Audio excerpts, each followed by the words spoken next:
her job. Work hard, play hard seemed to be the lifestyle that shaped our father. Dad has embodied that saying ever since we can remember, and throughout his career has taught others to do the same. For over 36 years as a student and then a teacher, he represented Modesto High with distinction. Arlen grew up on the west side of Modesto, attending Burbank Elementary School, Mark Twain Junior High, and then Modesto High School, graduating in 1974. His enjoyment of challenges and his desire to find fun, even in the toughest circumstances, no doubt contributed to his successes at Modesto High and beyond. He accumulated 8 varsity letters in football, baseball, and basketball. For 2 years, he was a two-way all-conference selection in football as a quarterback and defensive back, as well as being selected an all-Northern California defensive back. In 1973, he was also the Sportsman of Stanislaus' Prep Athlete of the Year. When we meet people who went to high school with him, we hear about what a great student athlete he was and how kind he was to everyone. Even competitors from different schools recall his strong character and sportsmanship. To this day, I still don't think Dad has ever met a stranger. By the way, Dad, raise your hand real quick. If you have not, for the few people in this room who have not met my dad, go ahead and go introduce yourself and you will have a new best friend by the end of the night. after high school, he attended Modesto Junior College, where he was an all-league quarterback and ended up becoming a member of the MJC Athletic Hall of Fame. He continued playing football at Long Beach State and Sacramento State Universities. He graduated from Stanislaus State University with degrees in biological science and physical education. Arlen continued as an assistant football coach at MJC for 6 years, including the 1980 National Championship team. Although he is a revered alumnus, we believe his greatest impact as a Panther began when he started teaching and coaching at Modesto High. His mentorship and desire to teach kids how to have fun while learning impacted several thousands of kids, plus the 2 of us and my husband Mark. He coached 2 or more sports for 31 years, including football, track, cross country, water polo, basketball, and baseball, with many championships and state qualifying athletes. In the classroom, he taught physical science, biology, chemistry, health, math, and 20 years of IB biology. His academic curiosity and love of learning is only matched by his genuine desire for his students to succeed. Our home phone number was always published in the phone book in case a student or athlete ever needed him. We remember overhearing planning ways to give an athlete new, much-needed running shoes without it seeming like charity. I'm sure some of the kids wondered why Mr. Peters accidentally ordered himself the wrong size shoes so frequently. He always had his classroom open if kids needed a refuge or a place to hang out during lunch. Even if he had class in session, his back room was available for anyone who needed it. He was also always good for some encouraging words when students or athletes were disappointed or needed extra help. For over 21 years, Arlen and our mom, Susan, hosted a Christmas party for all of his current and former students and athletes. On average, over 200 kids would show up to our house. And it wasn't the biggest house. This is where the infamous polar plunge took place. If you went to Mohai between 1996 and 2017, you know what I'm talking about. For many years, Arlen also was the Panthers for Christ and Outdoor Adventure Club advisor. He consistently motivated kids to get outside and have fun by organizing day hikes to Yosemite, open water swims, river rafting, surf, and ski days. We remember him taking kids to track meets in LA. He would have poles strapped to one side of the minivan and surfboards strapped to the other side. During his cross-country coaching years, he would be so excited to take the team to San Diego, knowing that for some kids, it would be their first experience out of the area. He was able to show kids doors that many didn't even know existed and offered encouragement to open them. While he had high academic expectations of his IB students, he successfully entwined fun into everything he did, and teaching was no exception. He would show up to class painted green head to toe on photosynthesis day, dress up as Louis Pasteur when discussing the importance of sterilization, and Captain E while lecturing on the electron transport chain. He would expertly saute leftover crickets from a lab and don an actual pig snout during an anatomy dissection of a pig head. During lunch, there would be ping pong tournaments on his lab tables, intense games of chess and risk, Some days at lunch, you might even catch him racing students by table crawling over the lab tables. Complicated. It's a whole under over thing. Yeah, clearly he's not competitive at all. There were occasional failures too, like when he tried to show off and do a standing jump onto a lab table. He missed and busted up his shins. Or when he had a habanero pepper eating contest, and almost everyone who participated ended up vomiting. He would regularly show episodes of Steve Irwin in The Crocodile Hunter, and we think it's because Dad has the same optimism and passion about motivating kids that Steve had about animals. He always showed up to class and practices with a smile, genuinely happy to be there, usually wearing a Hawaiian shirt. Although Dad was an awesome science teacher, we feel his true gift and contribution to Modesto High was teaching kids how to live, to be hardworking, lifelong learners, all while having fun. In his retirement, Arlen enjoys spending time with his wife, daughters, and grandchildren. He continues to be a voracious reader and outdoor enthusiast. He has kept in touch with many of his past students and loves seeing them flourish. We couldn't be prouder to be here tonight to celebrate our father, the example he has set, and the lives he has enriched. His legacy at Modesto High School has inspired generations in our community and will continue to impact students and athletes for a lifetime. We'll end with a quote from Ellen Watts. "This is the real secret to life, to be completely engaged in what you are doing in the here and now, and instead of calling it work, realize it's play." Dad, come on up.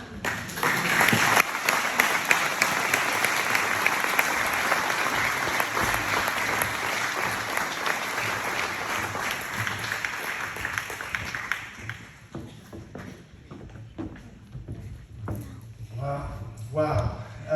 I was humbled listening to the other people and the accomplishments that they're doing, and now hearing my daughters, it's even more humbling. And when I first heard the news that I was going to be in this, it was wow. But then I thought, oh man, you're going to have to talk. But it was worth it. And first, I want to thank a few people. I got to mention my wife, Susan. And she has encouraged me, inspired me, and loved me. And it's not easy being a coach's wife. I think when we bought our first house, I was coaching in Sonora baseball, and I came home and she said, "I bought a house today." And so it worked out good. But she was also Stanislaus County Teacher of the Year a few years back, and on occasion,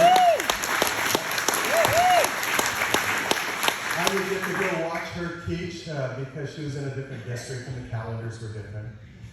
And I would be in there a couple minutes. And it was a good thing there was a rocking chair over in the reading corner because she just wore me out. And watching her teach her third graders. And you met my daughters, and I'm very proud of them. And my granddaughters, I have two granddaughters here, Bridget and June. And I have two more that are at a babysitter because they're on Texas time right now. My daughter Hannah came from Texas yesterday.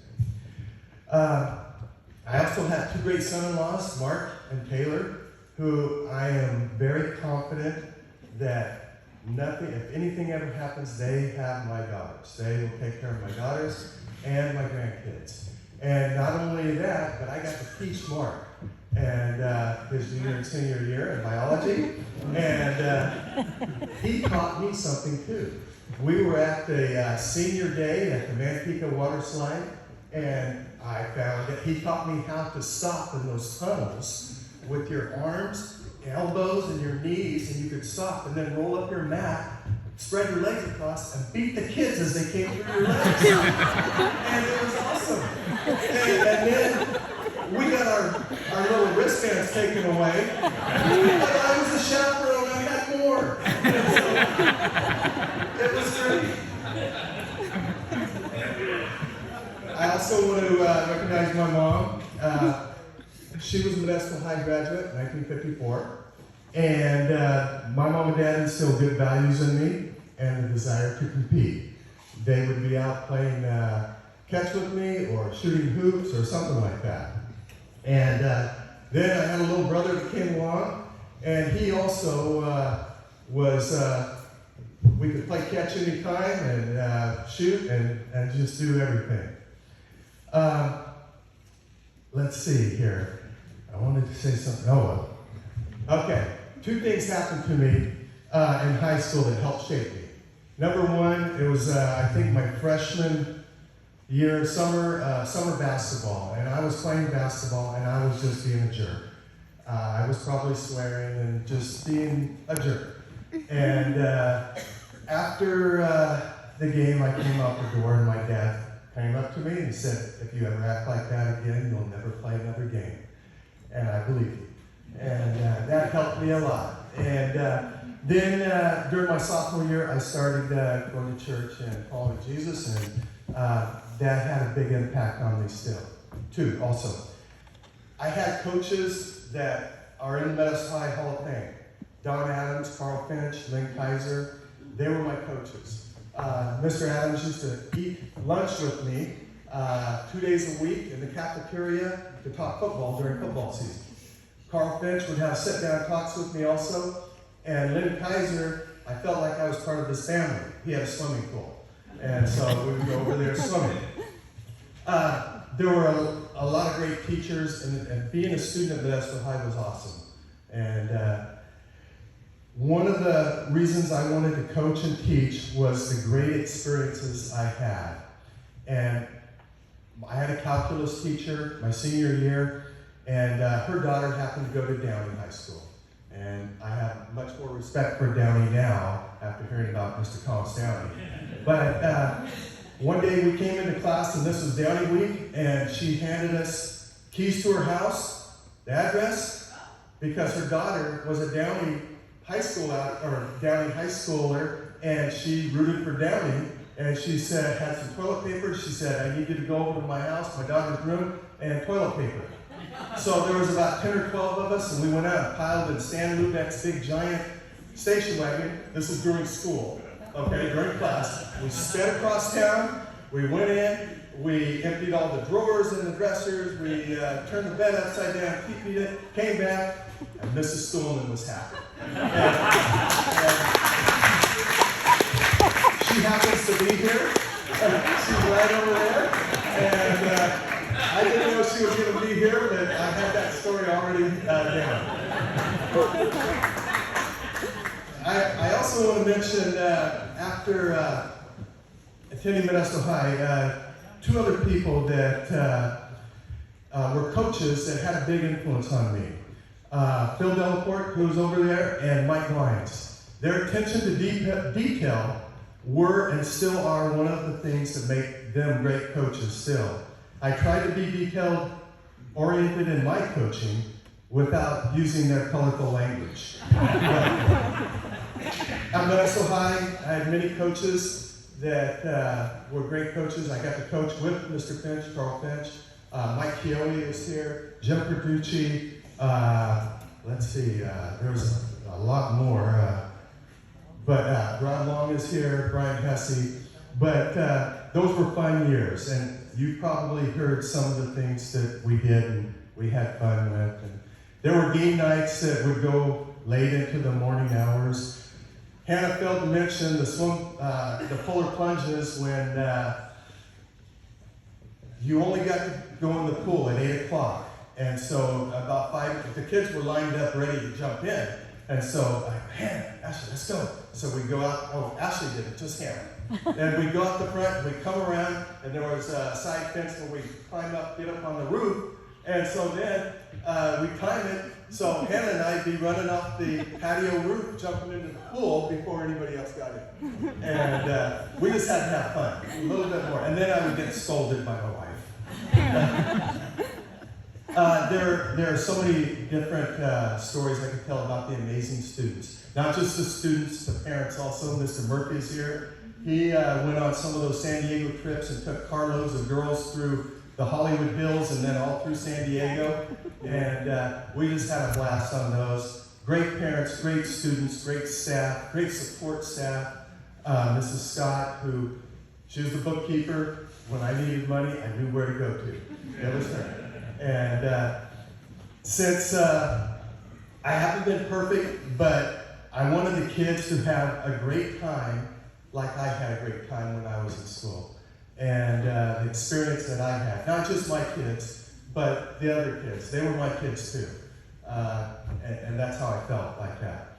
Since that sophomore year, my inspiration for all I do is my Lord and Savior Jesus, and I've been protected, I've been comforted, I've been guided and blessed. Blessed by my family who are here, my friends who are here, blessed by the path that God put me on. Our motto in cross country was to finish strong, and that's what I want to keep on doing. Thank you very much. I appreciate this so much. I'm humbled to receive this.